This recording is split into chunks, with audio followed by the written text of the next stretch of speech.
அத்தை கண்ணாமூச்சி ஆடலாம் வாங்க அப்படின்னு மாமியார ஒரு சேர்ல கை கால்களை கட்டி போட்டு பெட்ரோல் ஊத்தி பண்ண பாசக்கார மருமகளோட கதை எத்தனை பேருக்கு தெரியும்? How to kill an old lady அப்படின்னு ஒவ்வொரு வீடியோவா தேடி தேடி பார்த்து பண்ண மருமகள். மாமியார பண்ணிட்டு எதுவுமே தெரியாத மாதிரி நடிச்சு ஊரையே நம்ப வச்ச நடிப்பு அரக்கி இவங்க தான். சினிமா படங்கள்ல கூட எந்த ஒரு வில்லனும் இப்படி ஒரு சம்பவத்தை யோசிச்சு கூட பார்த்திருக்க முடியாது.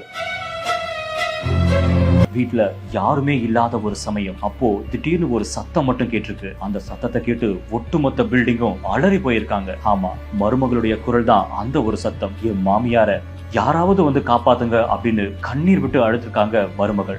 இதை கேட்ட ஒட்டுமொத்த பில்டிங்கும் உடனடியா ஓடோடி வந்து பார்த்திருக்காங்க. அப்போ அவங்க கண்ட காட்சி எல்லாரையுமே கதி கலங்க வச்சிருக்கு. ஆமா, ஒரு நாற்காலியில உட்காந்துட்டு கருகி போய் கிடந்திருக்காங்க மாமியார். இதை பார்த்த அந்த மக்கள் எல்லாரும் உடனடியா போலீசாருக்கு தகவலும் தெரிவிச்சிருக்காங்க. அவங்க விசாரணையோடைய முதற்கட்டமா இது ஒரு தீ விபத்து அப்படின்னு வழக்கு பதிவு செஞ்சு விசாரணையும் பண்ண தொடங்கியிருக்காங்க. மருமகளான லலிதா சந்தோஷமா தன்னுடைய கணவர் குழந்தைகள்னு வாழ்ந்துட்டு வந்திருக்காங்க. ஆனா அந்த சந்தோஷமான வாழ்க்கைக்கு தடைக்கலா இருந்தவங்க தான் மாமியார் ஜெயந்தி. உடனடியா அவங்க இருக்கவே கூடாதுன்னு முடிவு பண்ணிருக்காங்க மருமகள். இதனால என்ன பண்ணிருக்காங்க அப்படின்னா, யூடியூப்ல how to kill an old lady அப்படின்னு தேடி தேடி பார்த்திருக்காங்க. வீட்டுல யாருமே இல்லாத ஒரு சமயம் பார்த்து அவங்க உயிரை எப்படியாவது பறிக்கணும் அப்படின்னு திட்டமும் திட்டிருக்காங்க. தன்னுடைய மாமியார் கிட்ட ஆசையா போய் அத்தை வாங்க கண்ணாமூச்சி ஆடலாம் அப்படின்னு கூப்பிட்டுட்டு போயிருக்காங்க. மருமகளை நம்பி ஆசையா போயிருக்காங்க மாமியார். அப்போதான் தன்னுடைய திட்டத்தையும் திட்டி செயல்படுத்தியிருக்காங்க மருமகள். உடனடியா